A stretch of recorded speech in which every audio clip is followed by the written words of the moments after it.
In a world where military traditions run deeper than ocean trenches, where respect is earned through blood, sweat, and unwavering dedication, there exists a moment that can define an entire career.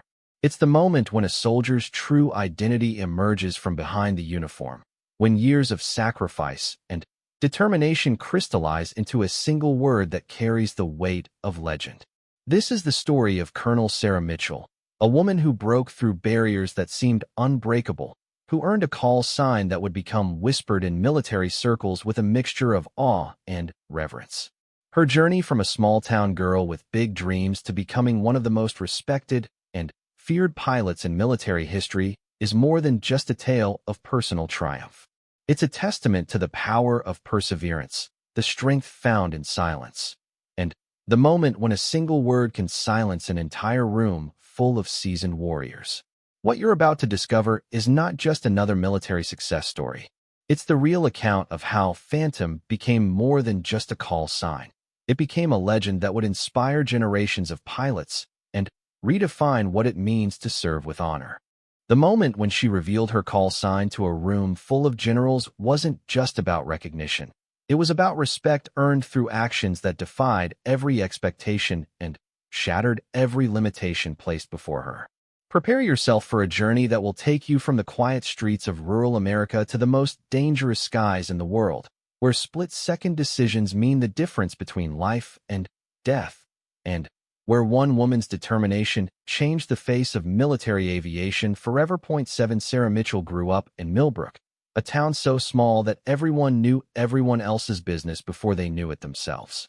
The kind of place where Friday night football games drew bigger crowds than the county fair, and where dreams of anything beyond the city limits were often met with gentle discouragement disguised as practical advice. But Sarah was different from the moment she could walk. While other children played house or tag, she would lie on her back in the tall grass behind her grandmother's house, watching planes trace silver lines across the endless blue sky. Her fascination with flight began when she was 7 years old. Her father, a mechanic at the local airport, had taken her to work with him one summer morning when her mother was feeling under the weather. The small regional airport served mostly crop dusters and the occasional private jet carrying business executives to bigger cities. Sarah remembered the exact moment her life's trajectory changed. A restored P-51 Mustang had landed for refueling, its engine purring with the kind of power that made her chest vibrate. The pilot, an elderly man with weathered hands and knowing eyes, had noticed her staring. "Ever been up in one of these, young lady?" he had asked with a grin that crinkled the corners of his eyes. When Sarah shook her head, too amazed to speak, he looked at her father. "Mind if I take her up for a quick flight? Nothing fancy, just around the pattern." 20 minutes later, Sarah experienced something that would haunt her dreams and fuel her ambitions for the rest of her life. The sensation of leaving the ground, of seeing her small world shrink to toy-like proportions below, of feeling the aircraft respond to the slightest touch of the controls. It was like discovering she had wings she never knew existed. From that moment, she knew with absolute certainty that her future lay among the clouds. The challenge was convincing everyone else that this wasn't just a childhood phase. Sarah's parents, while supportive, were practical people. Her mother worked as a secretary at the town's only bank, and her father's steady income at the airport provided a comfortable but modest life.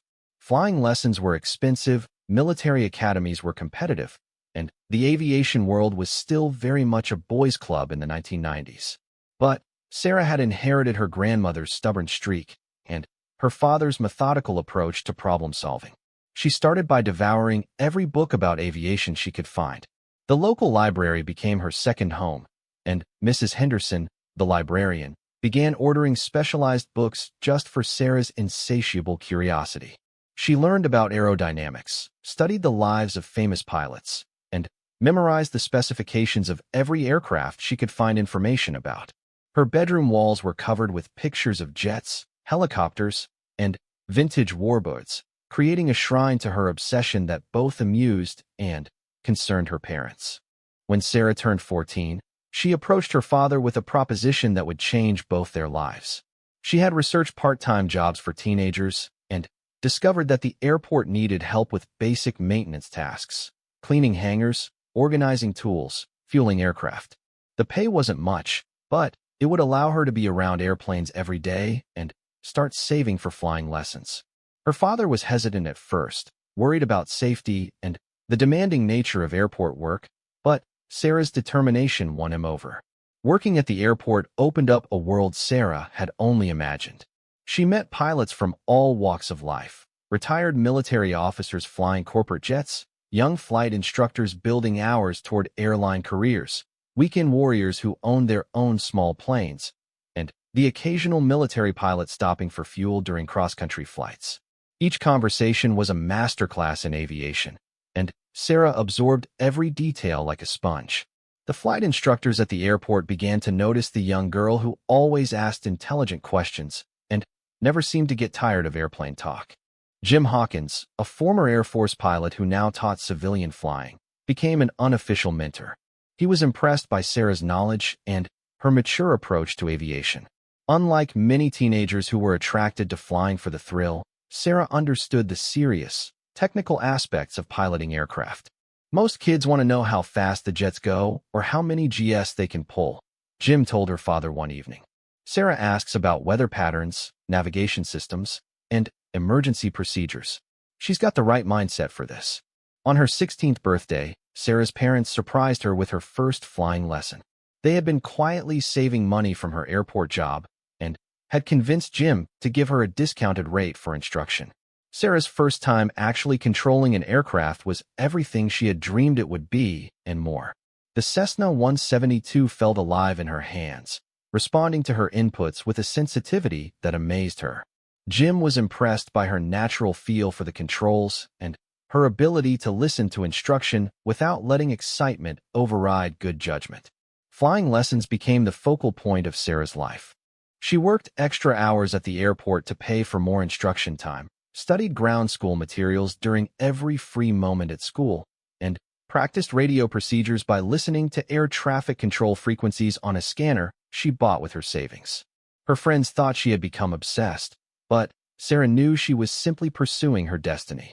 By the time she graduated high school, Sarah had earned her private pilot license and accumulated over 100 hours of flight time.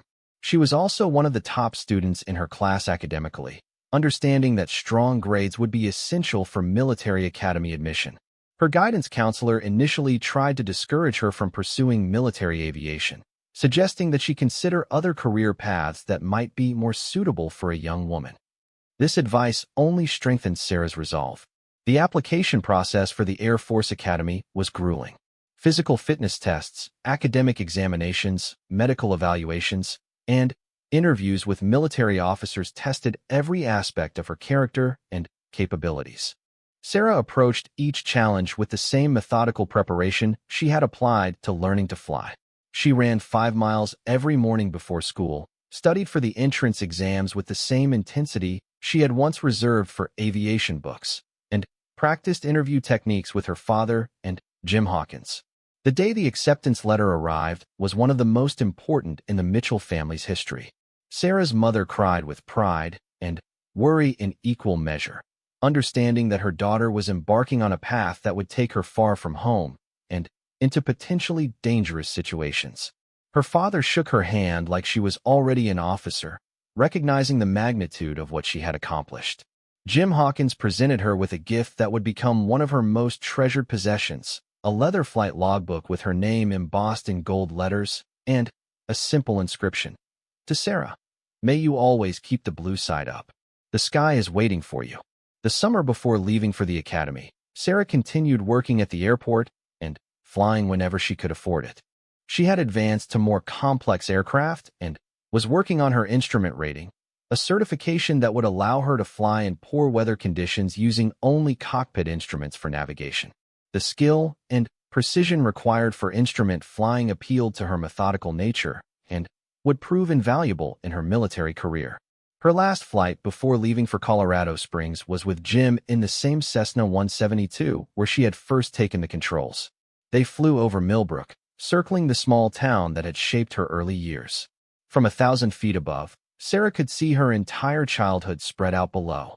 The school where she had dreamed of flying while sitting through boring classes, the library where she had discovered the world of aviation, her family's modest home where her parents had nurtured her impossible dream until it became possible. As they landed and taxied back to the hangar, Jim offered some final advice that would guide Sarah through the challenging years ahead. Remember, Sarah, flying is easy once you learn how. The hard part is never letting yourself think you know everything. The sky will teach you new lessons every time you go up, if you're humble enough to listen. And in the military, humility can be the difference between coming home and becoming a statistic. That evening, Sarah's parents hosted a small farewell gathering at their home. Friends from school, co-workers from the airport, and family members came to wish her well. The conversation inevitably turned to her plans and dreams. When someone asked what she hoped to accomplish at the academy, Sarah's answer was simple and direct. The United States Air Force Academy sat like a fortress of glass and steel against the backdrop of the Rocky Mountains, its modern architecture both inspiring and intimidating to the 18-year-old woman who stepped off the bus with 49 other new cadets. Sarah had thought she was prepared for the intensity of military life, but nothing could have readied her for the systematic dismantling and rebuilding of every assumption she had about herself. Beast Barracks, as the initial training period was unofficially known, began at 0500 hours on a July morning that felt more like dawn on an alien planet than anything resembling the comfortable routine of civilian life. Upper-class cadets descended on the new arrivals like a perfectly coordinated storm, stripping away individual identity and replacing it with the raw material from which officers would eventually be molded. Sarah's long brown hair, which had been her pride throughout high school, fell in chunks to the barbershop floor as she received her regulation haircut. Looking in the mirror afterward, she saw a stranger, someone leaner, harder, and undeniably more serious than the girl who had left Millbrook just days before. The academic demands at the academy made her high school honor roll achievements seem like elementary exercises. Calculus, physics, engineering, military history, and leadership theory filled every moment not devoted to physical training, drill practice, or military instruction. Sarah discovered that being smart was not enough. She needed to be smart quickly, under pressure, while exhausted, and often while being screamed at by upperclassmen who seemed to take perverse pleasure in finding creative ways to test her limits. Physical training pushed her beyond anything she had experienced during her preparatory workouts back home. The thin mountain air made every run feel like a marathon, and the obstacle courses demanded not just strength and endurance, but mental toughness that went deeper than mere determination. Sarah learned to embrace discomfort as a constant companion, understanding that every moment of struggle was building the foundation for the challenges she would face as a military officer. What surprised her most was how quickly she adapted to the communal nature of military life. Privacy became a luxury of the past, replaced by shared dormitory rooms, group showers, and the constant presence of classmates who were simultaneously competitors and teammates. The young woman who had spent years as the only aviation-obsessed teenager in her small town suddenly found herself surrounded by others who shared her passion for flying and serving their country.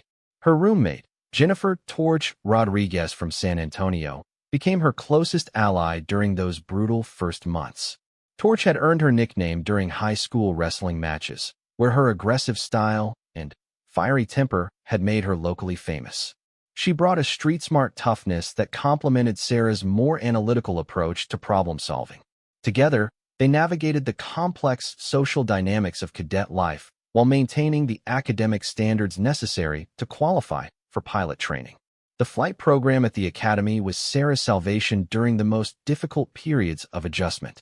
Twice a week, she was allowed to escape the rigid structure of military life and return to the freedom of flight, albeit in a much more structured and demanding environment than her civilian training. The Academy's flight instructors were all experienced military pilots who brought real-world combat experience to their teaching methods. Captain Marcus Viper Thompson became Sarah's primary flight instructor, and their relationship would prove to be one of the most influential of her military career. Viper had flown F-16 Fighting Falcons during the Gulf War and possessed the kind of hard-earned credibility that made his every word feel like gospel to aspiring pilots. He was also one of the first instructors to recognize that Sarah possessed something beyond mere technical skill, an intuitive understanding of aircraft behavior that couldn't be taught in any classroom. Mitchell, he told her after a particularly challenging aerobatics lesson, you don't just fly these airplanes, you communicate with them. That's not something I can give you with instruction. You either have it or you don't, and you definitely have it. Sarah's reputation as an exceptional pilot began to spread among the faculty and upperclassmen. She consistently scored at the top of her flight training class, demonstrating not only technical proficiency, but also the kind of calm decision-making under pressure that marked natural pilots. When other cadets struggled with complex maneuvers or emergency procedures, Sarah approached each challenge with a methodical confidence that impressed even the most demanding instructors. However, excelling in flight training brought its own set of challenges. Some of her male classmates began to treat her success with skepticism, suggesting that instructors were giving her special treatment because of her gender. The comments were usually subtle, disguised as jokes or offhand remarks, but Sarah understood the underlying message. She was being held to a different standard, and any failure would be attributed to her gender, while any success would be dismissed as favoritism. This reality became starkly apparent during her second year when she was selected for an advanced flight training program typically reserved for upperclassmen. The opportunity would allow her to fly higher-performance aircraft and receive instruction from some of the Academy's most elite pilots. It was exactly the kind of accelerated progression that could put her on track for the most competitive fighter pilot training slots after graduation. The announcement of her selection was met with mixed reactions from her classmates. Supportive friends like Torch celebrated her achievement, understanding the countless hours of extra study and preparation that had made it possible. But a vocal minority questioned whether she truly deserved the opportunity, speculating that diversity requirements had influenced the selection process more than merit. The criticism reached a breaking point during a heated discussion in the cadet dining hall. Robert "Tank" Harrison, a large cadet from Oklahoma who had been passed over for the advanced program, made a comment that crossed the line from skepticism into outright disrespect. "Must be nice to get special treatment just for being a girl," he said loudly enough for nearby tables to hear. "Some of us actually have to earn our way into advanced programs." The dining hall grew quiet as other cadets sensed the confrontation brewing. Sarah felt her face flush with anger, but she also recognized this as a defining moment.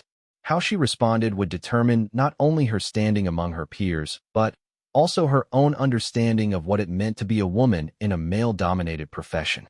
She stood slowly, her voice calm, but carrying enough steel to cut through the tension in the room. "Tank, I've beaten your scores in every flight evaluation we've had this year. I've outperformed you in aerodynamics, navigation, and emergency procedures. If you want to challenge my selection for the advanced program, I suggest you do it in an aircraft where skill matters more than opinions." Tank's face reddened at the public challenge, but before he could respond, Captain Thompson's voice cut through the tension. "Is there a problem here, cadets?" The instructor had entered the dining hall and immediately assessed the situation with the instincts of a combat veteran. "No, sir," Sarah replied crisply. "Just discussing training opportunities." Viper's eyes moved between Sarah and Tank, understanding exactly what had transpired without needing details. "Good. Mitchell, I need to see you about tomorrow's flight schedule." "Tank, I believe you have some remedial navigation training to complete." As the crowd dispersed and normal conversation resumed, Sarah realized she had passed an important test. She had stood up for herself without losing composure, defended her achievements without becoming defensive, and demonstrated the kind of confidence under pressure that would serve her well in combat situations. The advanced flight training program pushed Sarah's abilities to new levels. She flew high-performance trainers that approached the capabilities of actual fighter aircraft, learned advanced combat maneuvers, and studied tactics that would form the foundation of her future military career. The instruction was demanding, but Sarah thrived under the increased pressure and responsibility. One particular training flight would become legendary among Academy instructors and cadets. Sarah was practicing advanced aerobatic maneuvers when her aircraft experienced a complete electrical failure at 8,000 feet. All instruments went dark, radio communication was lost, and she found herself alone in a potentially catastrophic situation. Most pilots would have immediately declared an emergency and attempted to reach the nearest runway using basic visual navigation. Instead, Sarah demonstrated the kind of calm problem-solving that would define her career. She used dead reckoning navigation, calculating wind drift and distance based on ground references and elapsed time. She executed a perfect power-off approach to the Academy's runway, landing safely despite having no electronic assistance and no radio contact with air traffic control. Emergency vehicles were already responding when she taxied clear of the runway. But she had handled the emergency so smoothly that many observers initially assumed it was a planned training exercise. Captain Thompson was waiting when she climbed out of the aircraft. "Mitchell, that was either the luckiest flying I've ever seen or the most skillful. Care to explain your thought process?" Sarah walked him through her decision-making process, explaining how she had prioritized aircraft control over panic, used backup navigation techniques, and maintained situational awareness despite the equipment failure. Her systematic approach impressed not only Thompson but also the senior officers who had gathered to investigate the incident. Word of Sarah's emergency handling spread throughout the Academy and beyond. Flight instructors from other programs requested to review the incident report, and senior officers began taking notice of the cadet who had demonstrated such exceptional piloting skills under pressure. It was the kind of performance that marked potential elite aviators, and Sarah began to understand that her career trajectory might lead to opportunities she had never dared to imagine. Her academic performance remained exemplary throughout her 4 years. Columbus Air Force Base sprawled across the humid Mississippi landscape like a small city dedicated entirely to the science and art of military aviation. Sarah's arrival coincided with one of the hottest summers on record, and the combination of oppressive heat and intense training pressure created an environment that separated serious pilots from those who merely dreamed of wearing wings. Undergraduate pilot training represented the final gateway to military aviation. Unlike the Academy, where academic performance could partially compensate for flying difficulties, UPT was purely about airmanship. Students who couldn't meet the demanding flight standards were eliminated regardless of their academic achievements or leadership potential. The washout rate hovered around 40%, creating an atmosphere of constant competition and evaluation that pushed everyone to their absolute limits. Sarah's class of 36 student pilots included Academy graduates, ROTC officers from civilian universities, and officer candidate school graduates who had earned their commissions through various paths. What united them was an absolute determination to become military pilots and a willingness to endure whatever trials were necessary to achieve that goal. The diversity of backgrounds created a rich learning environment, but also introduced complex social dynamics that would test Sarah's resilience in unexpected ways. The training aircraft at Columbus was the T-6 Texan II, a turboprop trainer specifically designed to prepare pilots for high-performance military aircraft. Compared to the civilian planes Sarah had flown at the Academy, the T-6 was a revelation. Its powerful engine, advanced avionics, and aerobatic capabilities demanded a level of precision and situational awareness that pushed her skills to new levels. Every flight was an exercise in multitasking under pressure, requiring pilots to navigate, communicate with air traffic control, monitor aircraft systems, and execute complex maneuvers simultaneously. Her primary instructor was Major Diana Reaper Kane, one of only 3 female instructor pilots at Columbus. Reaper had earned her call sign during F-16 operations over Afghanistan, where her precision in close air support missions had saved countless ground troops while earning the respect of even the most traditional male pilots. She brought a combination of technical expertise and real-world experience that made her one of the most demanding instructors in the program. "Mitchell," Reaper told her during their first flight briefing, "you've got excellent records from the Academy, but that doesn't mean anything here. UPT is where we separate people who can fly from people who can fight. Every mission will test not just your flying skills, but your ability to make life and death decisions under pressure. Are you ready for that level of responsibility?" Sarah's response was immediate and confident. "Yes, ma'am. I've been preparing for this my entire life." The first phase of training focused on basic aircraft handling, instrument procedures, and formation flying. Sarah excelled in all areas, quickly mastering the TSIXS systems and demonstrating the smooth, precise control inputs that marked natural pilots. Her instrument flying was particularly impressive, showing an ability to maintain perfect aircraft control while navigating complex approach procedures in simulated bad weather conditions. Formation flying presented unique challenges that tested both technical skill and the ability to work as part of a team. Flying just a few feet away from other aircraft at high speeds required absolute trust in fellow pilots and unwavering concentration. Sarah discovered that her analytical nature helped her anticipate the movements of other aircraft, allowing her to maintain position with a smoothness that impressed even veteran instructors. Her classmates began to recognize her exceptional abilities, and opinions about her presence in the program started to shift. Initially, some had questioned whether a woman could handle the physical and mental demands of military pilot training. Sarah's consistent performance and calm professionalism gradually won over most skeptics, though a few remained committed to the belief that women had no place in combat aviation roles. The social dynamics of pilot training were complicated by the intense competitive atmosphere and the knowledge that training performance would determine aircraft assignments after graduation. Students who excelled in academics and flying would have first choice of available aircraft, while those who struggled might find themselves assigned to cargo planes or eliminated from pilot training entirely. This created natural tension between cooperation and competition that Sarah navigated with characteristic thoughtfulness. She formed study groups with classmates struggling in academics, sharing her engineering background to help them understand complex aerodynamic concepts and aircraft systems. Her willingness to help others succeeded despite the competitive environment demonstrated the leadership qualities that had been recognized during her academy years. Even students who might have preferred not to accept help from a woman found themselves grateful for her patient explanations of difficult concepts. The night flying phase of training introduced new challenges that tested pilots' abilities to maintain spatial orientation and aircraft control when visual references were limited. Sarah found night flying both challenging and exhilarating, enjoying the technical precision required to execute approaches and landings using only instrument references and runway lighting. Her performance during night training was exceptional, earning praise from instructors who had seen many students struggle with the transition from day to night operations.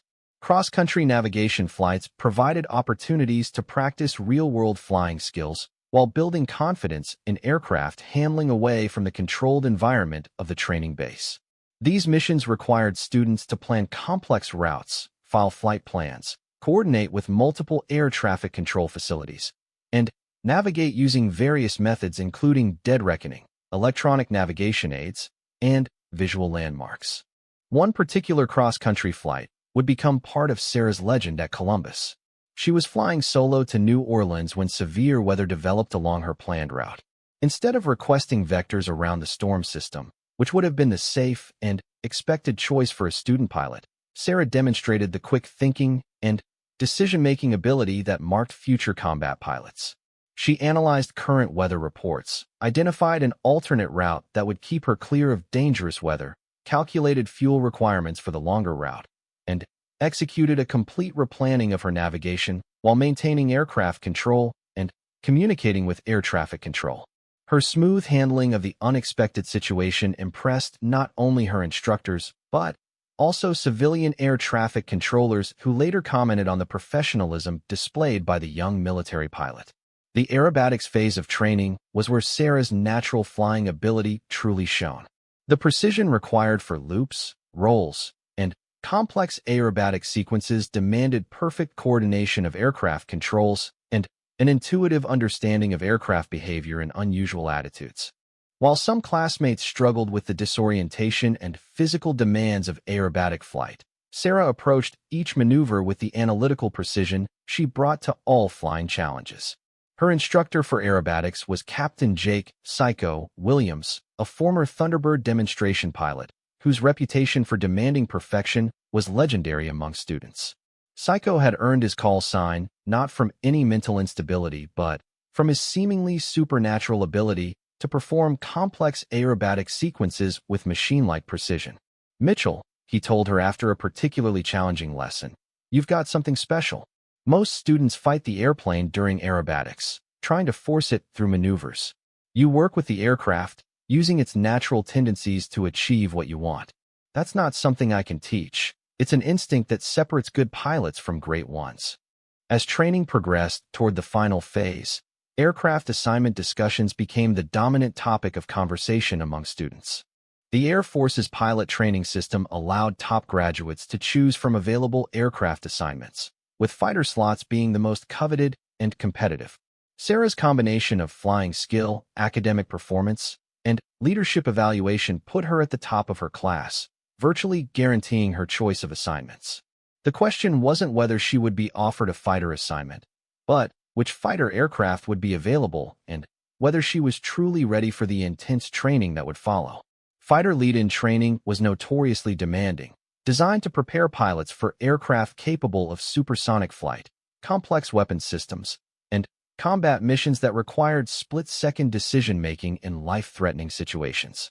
The final check ride at Columbus was conducted by Lieutenant Colonel Robert Hammer Davis, the wing's chief of standardization and evaluation. Hammer had flown combat missions in 3 different conflicts and possessed the kind of hard-earned credibility that made his opinion carry significant weight. The check ride would determine not only whether Sarah graduated from pilot training, but also validate her readiness for advanced fighter training. The flight included every aspect of training covered during the previous year: basic aircraft handling, instrument procedures, formation flying, aerobatics, and emergency procedures. Sarah approached each task with the same methodical preparation and confident execution that had characterized her entire training experience. When Hammer simulated multiple aircraft emergencies during the flight, she responded with calm problem-solving that impressed even the veteran evaluator. Luke Air Force Base emerged from the Arizona desert like a mirage of steel, concrete, and purpose, its runways shimmering in heat waves that made distant F-16 Fighting Falcons appear to dance above the tarmac. Sarah's arrival marked the beginning of the most challenging phase of her aviation career, where the comfortable predictability of training aircraft would give way to machines capable of Mach 2 speeds, complex weapons systems, and combat missions that demanded split-second decisions with life-or-death consequences. The F-16 Fighting Falcon represented everything Sarah had dreamed about since childhood. Sleek, powerful, and deadly, it was a single-seat fighter designed for air-to-air combat and precision ground attack missions. Unlike the trainer aircraft she had mastered, the F-16 was an unforgiving machine that demanded respect, technical expertise, and the kind of situational awareness that could only be developed through intensive training and experience. Fighter Training Unit 21 at Luke was responsible for transforming newly graduated pilots into combat-ready F-16 aviators. The training was notorious for its intensity, combining complex aircraft systems instruction, advanced flying techniques, weapons employment, and tactical procedures that would prepare pilots for real-world combat scenarios. The washout rate remained significant, as not every pilot who succeeded in basic flight training possessed the unique combination of skills necessary for fighter operations. Sarah's instructor pilot was Major Michael "Venom" Rodriguez, a veteran of combat operations in Iraq who had earned his call sign through his precision in close air support missions that had saved numerous ground units from enemy attacks. Venom brought real-world experience to his instruction methods, understanding that training scenarios needed to prepare students for the chaos and unpredictability of actual combat operations. "Lieutenant Mitchell," Venom told her during their first meeting, "you've got outstanding records from UPT, but flying fighters is different from anything you've experienced. The F-16 will kill you if you don't respect it, and combat operations will kill you if you can't make decisions faster than the enemy. My job is to prepare you for both realities." The ground school phase of F-16 training was intellectually demanding, covering aircraft systems, flight characteristics, emergency procedures, weapons systems, radar operations, electronic warfare, and tactical employment procedures. Sarah's engineering background proved invaluable as she absorbed complex technical information about aircraft systems that operated at the edge of current technology. The F-16's fly-by-wire flight control system was a revelation, using computer assistance to make the inherently unstable aircraft controllable while maintaining the maneuverability that made it effective in combat. Understanding how the flight controls interacted with aircraft systems, engine management, and weapons employment required a level of systems integration knowledge that challenged even the most technically minded pilots. Her first flight in an F-16 was a sensory overload that tested every aspect of her preparation and training. The acceleration during takeoff pressed her back into the ejection seat with a force that civilian aircraft could never approach. The climb rate was extraordinary, taking her from runway level to 20,000 feet in just minutes. The control response was immediate and precise, translating pilot inputs into aircraft movement with a sensitivity that required mental adjustment to previous flying experience. Venom occupied the rear seat of the two-seat trainer version, providing instruction and safety oversight as Sarah learned to manage the F-16 systems and flight characteristics. His experience was immediately apparent as he guided her through basic aircraft handling, helping her develop the smooth, precise control inputs that effective fighter pilots required. Feel how the aircraft responds to pressure changes rather than control deflection, he instructed during their first air-to-air training mission. Fighter flying is about finesse, not force. The airplane will do exactly what you ask, but you have to ask clearly and decisively. Air-to-air combat training introduced Sarah to the complex three-dimensional chess game that was modern fighter tactics. Using radar to detect and track targets, employing air-to-air missiles at beyond visual range, and engaging in close-range dogfighting required simultaneous management of aircraft systems, situational awareness, communication procedures, and tactical decision-making that pushed her capabilities to their limits. Her analytical nature served her well in learning radar employment and missile engagement procedures. The complex algorithms that govern weapon systems required understanding of geometry, physics, and probability that aligned with her technical education. She quickly mastered the procedures for detecting, tracking, and engaging multiple targets while maintaining awareness of her own aircraft's position and vulnerability. Dogfighting presented different challenges that tested her ability to think tactically while managing an aircraft operating at the edge of its performance envelope. The physical demands of high-G maneuvering pushed her body to its limits while the mental demands of anticipating opponent moves and planning countertactics engaged every aspect of her training and natural ability. Sarah discovered she possessed an intuitive understanding of three-dimensional aerial tactics that couldn't be taught in any classroom. While other students struggled to visualize complex engagements involving multiple aircraft, changing altitudes, and rapidly shifting geometric relationships, she demonstrated an ability to maintain situational awareness and make tactical decisions that impressed even veteran instructors. Her performance during air-to-air training earned recognition from the entire instructor cadre. Captain Lisa "Cobra" Johnson, one of the few female fighter pilots at Luke, became an unofficial mentor who provided insights into the unique challenges women faced in the fighter community. Sarah, Cobra told her after a particularly successful training mission, "You're demonstrating the kind of tactical instincts that can't be manufactured. But remember that technical excellence is only part of what makes successful fighter pilots. You'll need to prove yourself over and over again, not just during training but throughout your entire career." The fighter community is slowly accepting women, but acceptance comes through performance, not policy. Air-to-ground training introduced yet another dimension to Sarah's education, requiring mastery of precision weapons delivery against ground targets while operating in complex threat environments. The F-16's multi-role capabilities meant that pilots needed to be equally proficient in air-to-air and air-to-ground missions, often switching between roles during the same sortie. Learning to employ various weapon systems against ground targets demanded understanding of ballistics, target analysis, collateral damage considerations, and close air support procedures that would be essential during combat deployments.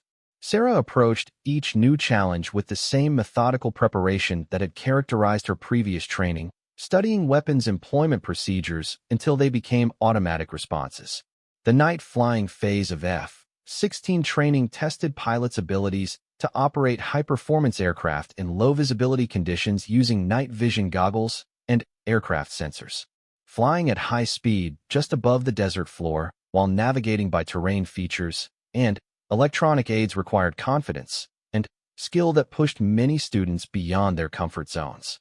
Sarah found night flying both challenging and exhilarating, enjoying the technical precision required for low-level navigation and the heightened sense of alertness that came with operating in reduced visibility conditions. Her smooth aircraft handling and systematic approach to navigation made her one of the standout performers during night training missions. The weapons training phase culminated with live-fire exercises where students employed actual missiles and bombs against realistic target arrays.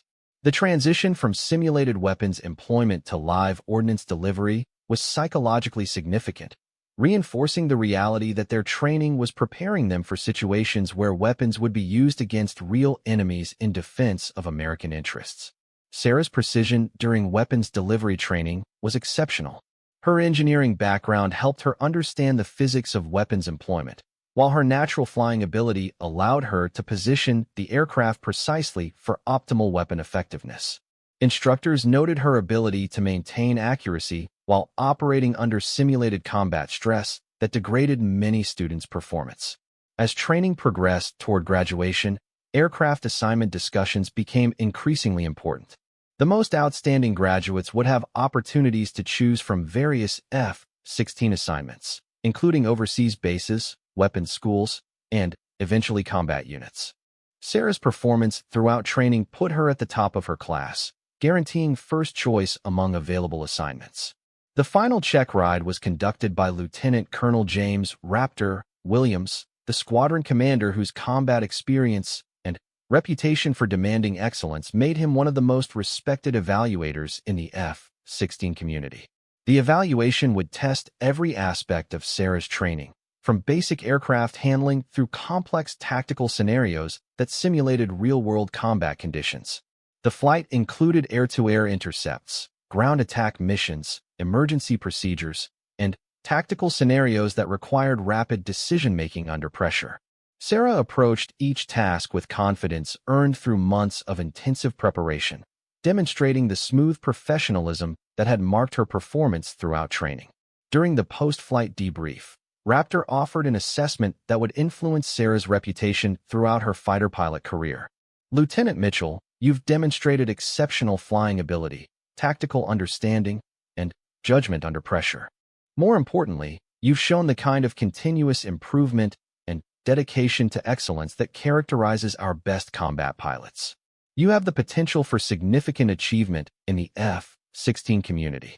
Graduation from F-16 training represented the culmination of Sarah's Hill Air Force Base, sat nestled against the Wasatch Mountains of Utah, its runways extending toward snow-capped peaks that served as a constant reminder of the serious business conducted within its boundaries. The 34th Fighter Squadron, known as the Rude Rams, had a combat history stretching back to World War II, with battle honors from every major conflict involving American forces. Sarah's arrival as a new mission-ready pilot marked the beginning of her transformation from highly trained aviator to combat-tested warrior. The squadron's culture was immediately apparent from her first day. These were not training pilots or peacetime warriors, but combat veterans who had seen action in Iraq, Afghanistan, and classified operations around the globe. Call signs like Gunner, Blade, and Thunder belonged to pilots whose reputations had been earned through performance under fire, not training achievements. Sarah understood that her own call sign, when it came, would need to be earned through actions that demonstrated her worthiness to fly with such distinguished company. Squadron Commander Lieutenant Colonel Patricia Storm Davidson was herself a legend in the fighter community. Storm had led combat missions during the initial invasion of Iraq, earned the Distinguished Flying Cross for valor under fire, and possessed the kind of hard-earned credibility that made her opinion carry weight throughout the Air Force.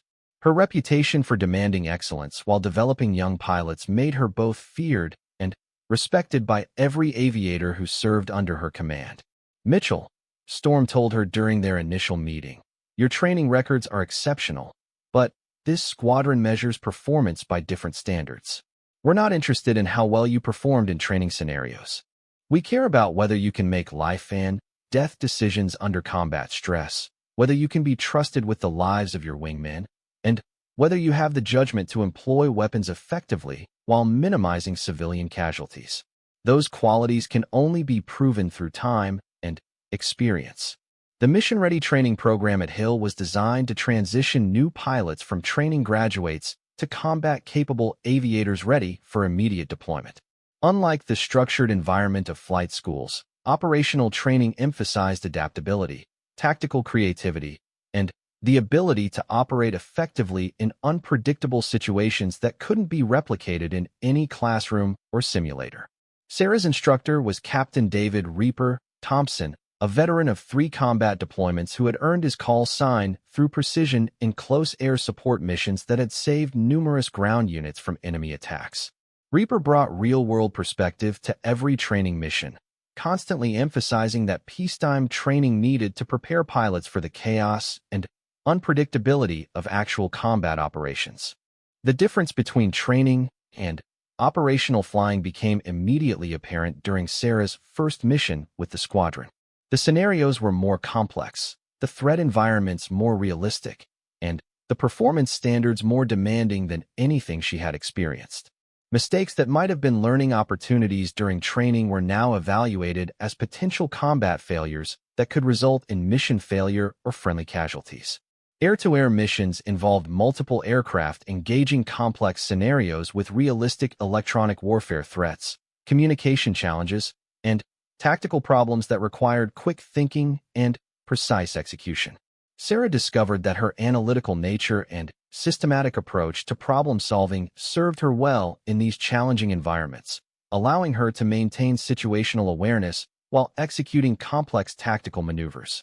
Her performance during air-to-air training earned recognition from squadron veterans who had initially been skeptical about a new pilot's ability to contribute meaningfully to their combat experience team.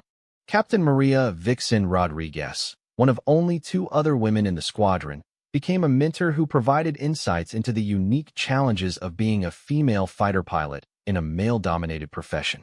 Sarah, Vixen told her after a particularly challenging training mission, "You're demonstrating exactly the kind of tactical thinking and flight discipline that this squadron values. But remember that earning respect here is an ongoing process. Every mission is a test, and your reputation will be built through consistent performance over time. Don't let early success make you overconfident, and don't let setbacks discourage you from pushing your limits." Air-to-ground missions presented different challenges that tested Sarah's ability to employ various weapons systems against realistic target arrays while operating in simulated combat environments. The F-16's multi-role capabilities meant that pilots needed to transition seamlessly between air-to-air and air-to-ground missions, often during the same sortie, while maintaining the situational awareness necessary for survival in hostile territory. Sarah's precision during weapons delivery training was exceptional, earning praise from weapons instructors who had worked with hundreds of pilots throughout their careers. Her engineering background helped her understand the complex physics of weapons employment, while her natural flying ability allowed her to position the aircraft optimally for maximum weapon effectiveness under various conditions. The night flying program at Hill pushed pilots beyond anything they had experienced during training, involving low-level penetration missions through mountainous terrain using night vision equipment and terrain-following radar. Flying at high speed just above the rugged Utah landscape while navigating by electronic aids and terrain features required confidence and skill that separated truly exceptional pilots from those who were merely competent.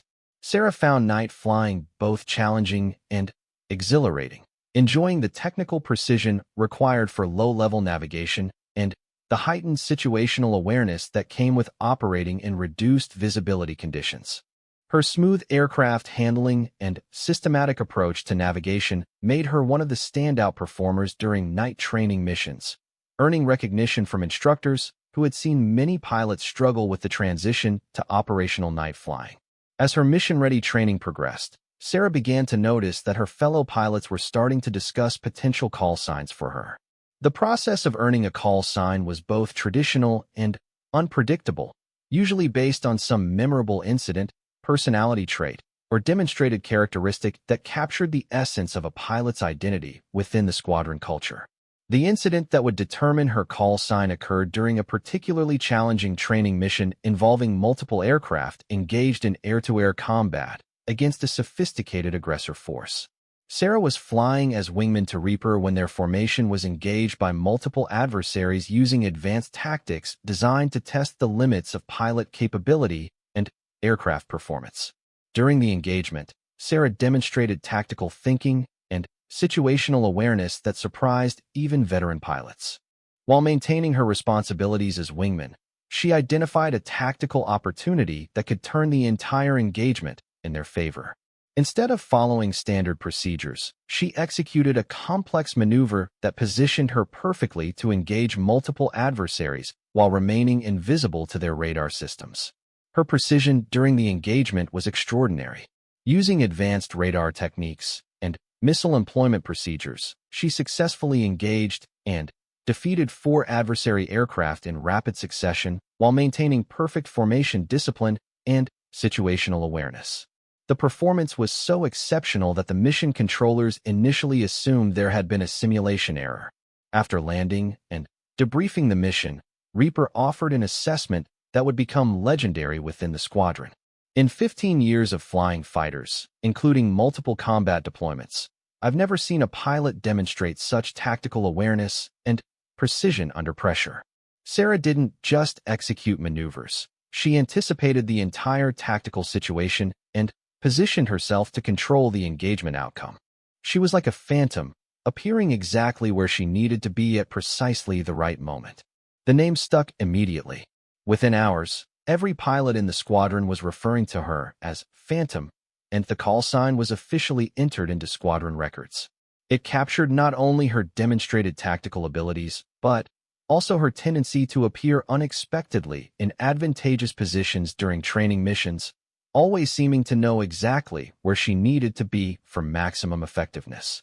Word of Phantom's exceptional performance spread beyond the squadron to wing headquarters and, eventually, to Air Combat Command. Senior officers began taking notice of the new pilot who was setting performance standards that impressed even veteran combat aviators.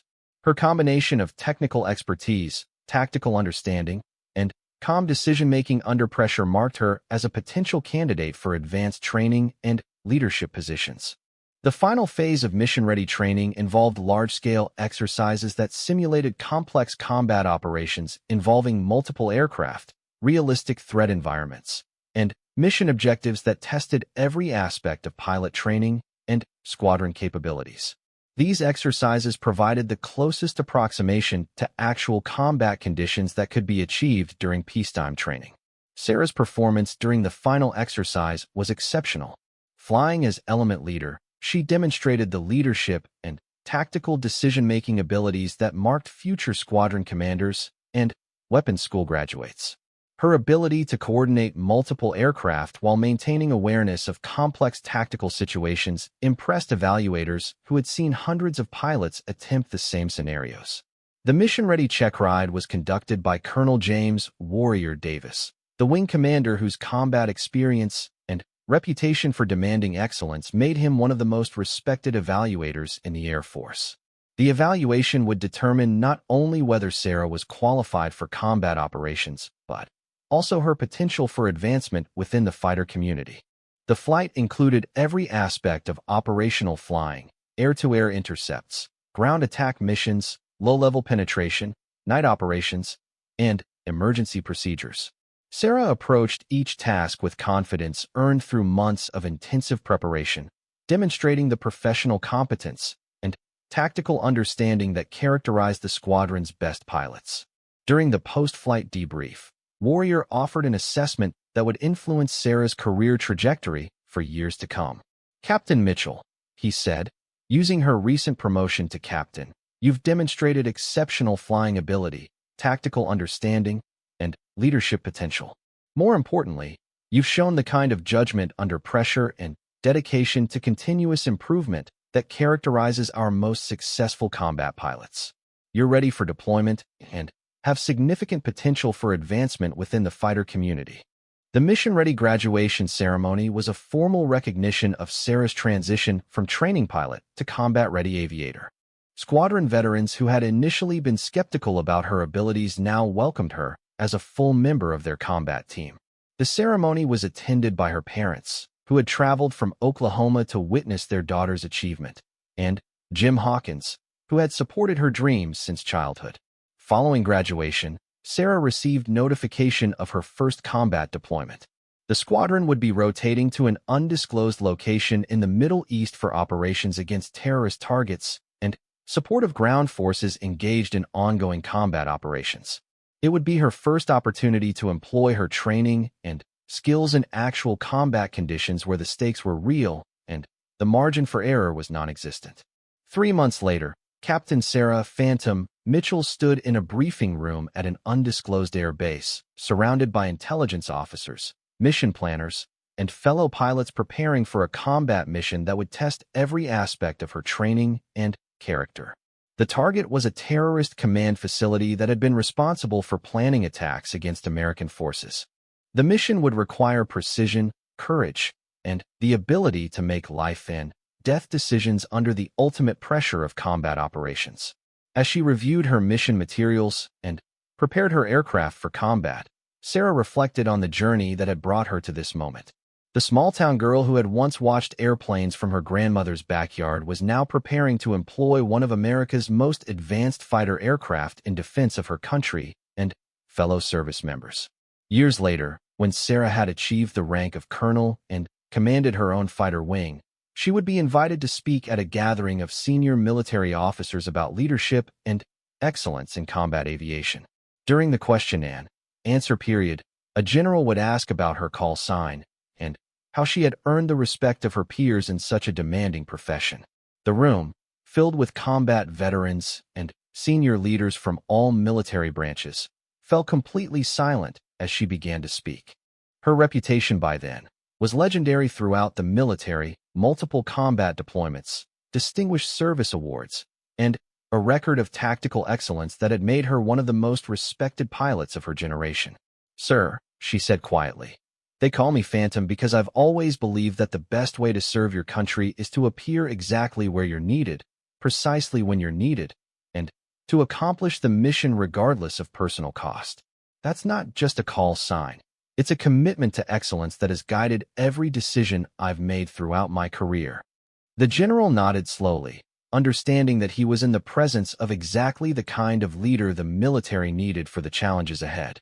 Around the room, hardened combat veterans who had seen action in conflicts around the globe sat in respectful silence, recognizing that they were hearing from someone who had earned the right to speak about courage, dedication, and service through actions that had tested every aspect of her character and capabilities.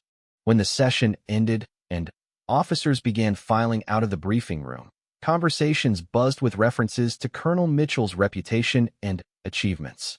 The story of how she had earned her call sign and risen through the ranks would be retold in officer clubs and ready rooms around the world, inspiring a new generation of aviators to pursue excellence with the same dedication and determination that had made Phantom a legend in American military aviation. Dreamed to become a fighter pilot. She had not only completed the demanding program, but finished as the distinguished graduate, earning recognition as the most outstanding student in her class.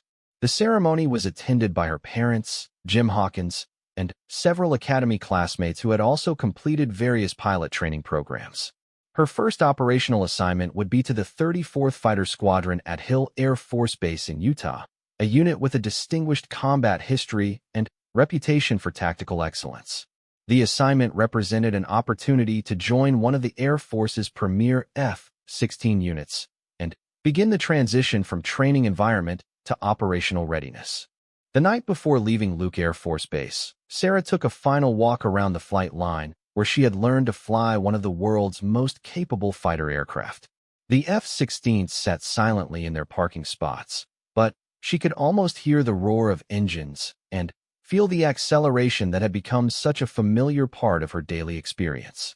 Standing beneath the Arizona stars, Sarah reflected on the journey that had brought her from small-town dreams to fighter pilot reality.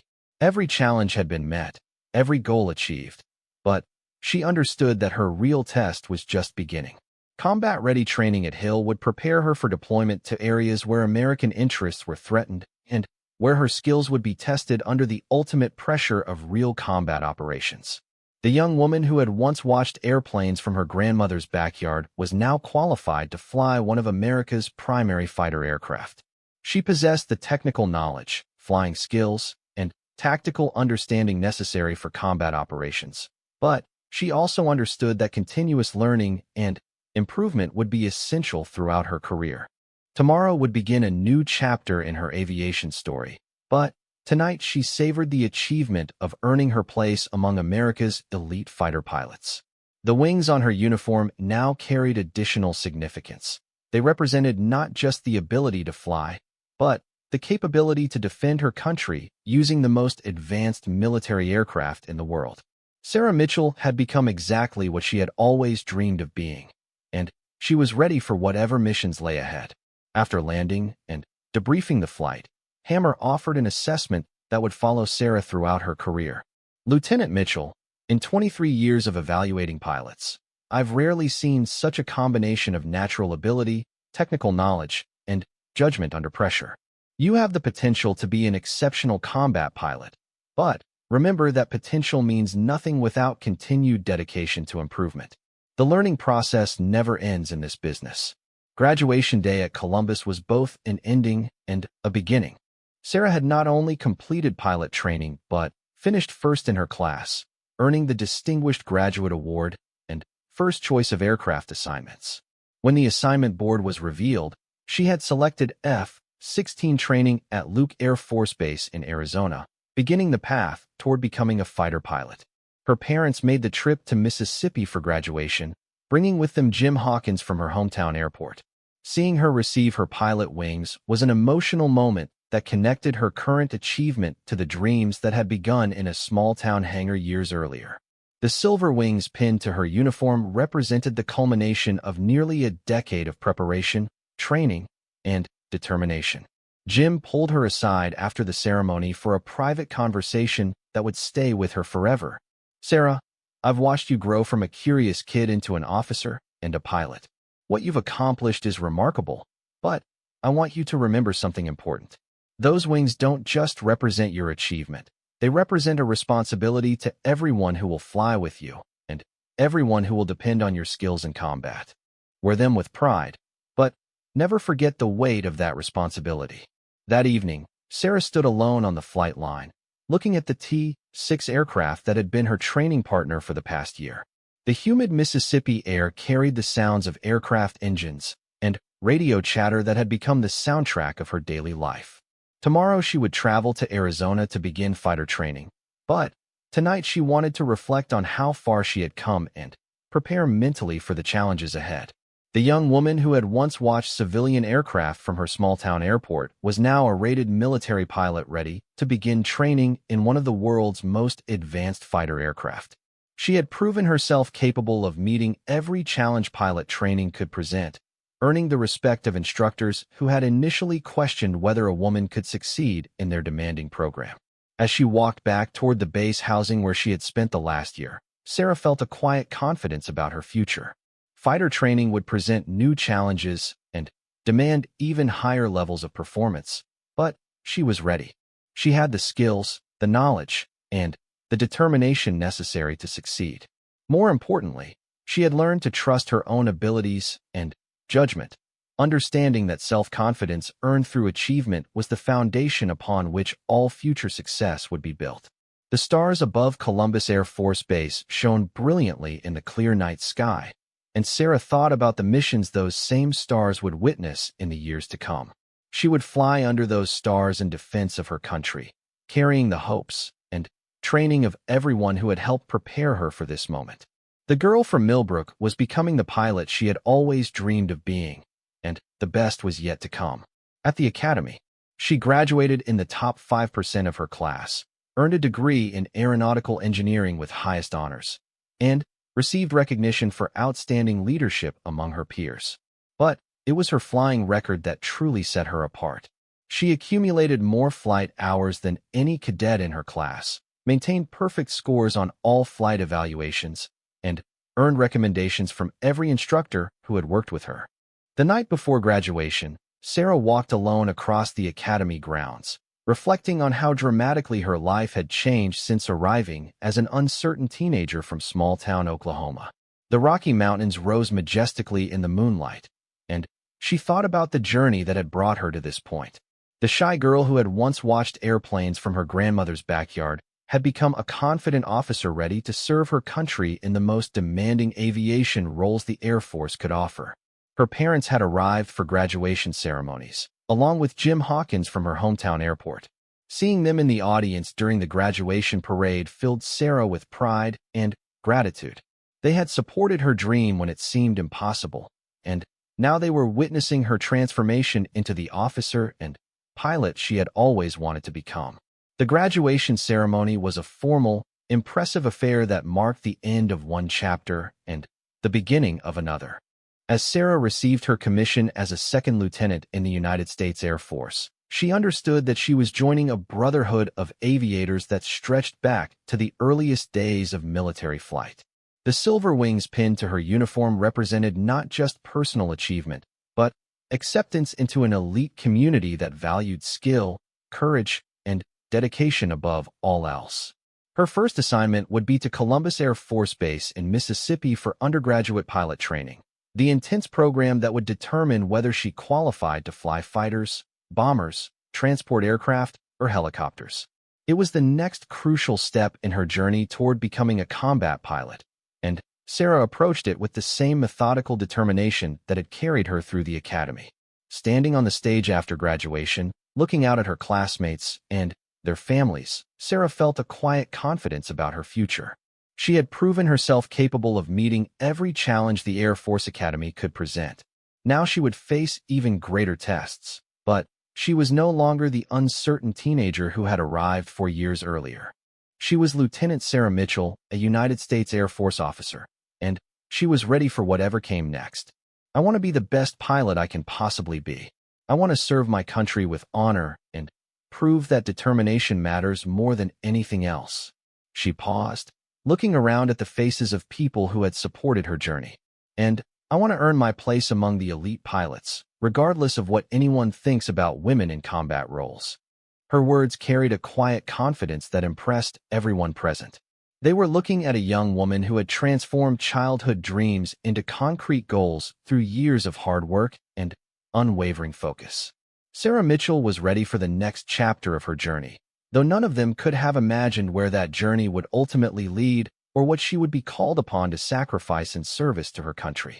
The next morning, as Sarah hugged her parents goodbye at the airport before boarding a commercial flight to Colorado, her father slipped a small wrapped package into her hand. Inside was a compass, polished to a bright shine, with an inscription that read, "No matter how far you fly, remember the way home." It was a reminder that while she was embarking on an adventure that would take her around the world and into situations they couldn't imagine, she would always be their small-town girl who had dared to dream beyond the horizon. As her plane climbed away from the small regional airport where her aviation journey had begun, Sarah pressed her face to the window and watched the familiar landscape disappear below. She was leaving behind everything she had ever known, but she was flying toward everything she had ever wanted. The girl who had once laid in the grass watching airplanes was now inside one, heading toward a future where she would not just fly the most advanced military aircraft in the world, but earn a reputation that would make hardened military veterans fall silent with respect.